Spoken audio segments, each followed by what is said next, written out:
আসসালামু আলাইকুম। আমি কিছুদিন আগে আমার জুনিয়রদের সঙ্গে একটা কাজ করতেছিলাম। তখন আরকি একটা গান শুনছিলাম বা বেশ কিছু গানই শুনছিলাম। ওই গানগুলো শুনতে গিয়ে ওরা আরকি বলল যে, "ভাইয়া আপনি এইসব গান শোনেন?" মানে ওই গানটা এমন ছিল, ওই গানটা হচ্ছে মাটির গান বা হচ্ছে আমার নিজের গান বা নিজের গ্রামের গান এইটা, ওই ধরনের গান ছিল।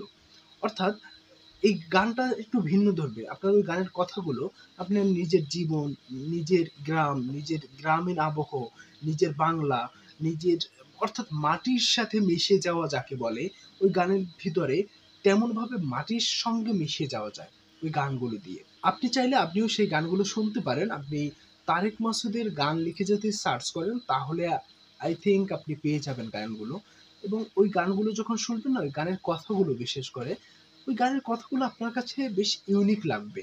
অর্থাৎ এখন বর্তমান সময়ে যে আধুনিক গান আমরা বলি, সেই গান থেকে হয়তোবা আপনার কাছে মনে হবে, "না, এই গানটা আমার ভালো লাগছে না।" বাট গানের কথাগুলো একটু যদি চিন্তা করেন, সেই কথাগুলো আপনার নিজের কথা। আপনার নিজের মাটির কথা, নিজের মনের কথা, আত্মিক কথা উঠে আসে ওই গানের ভিতর দিয়ে।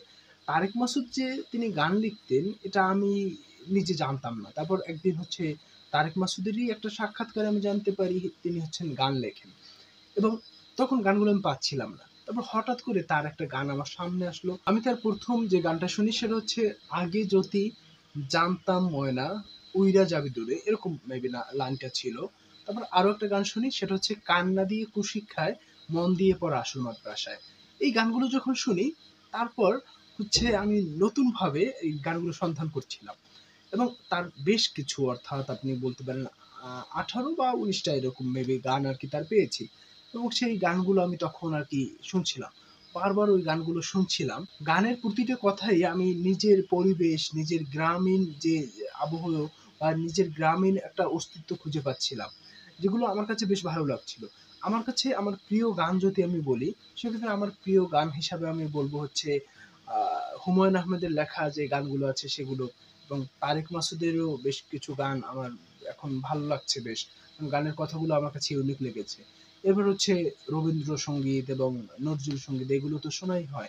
অর্থাৎ এই গানের ভিতরেও আমাদের বিভিন্ন কথাগুলো থাকে। সেই কথাগুলো যদি আমরা মন দিয়ে শুনি, ওই গানের ভিতর নতুন একটা অর্থ, নতুন একটা পথ আমরা পেয়ে যাই।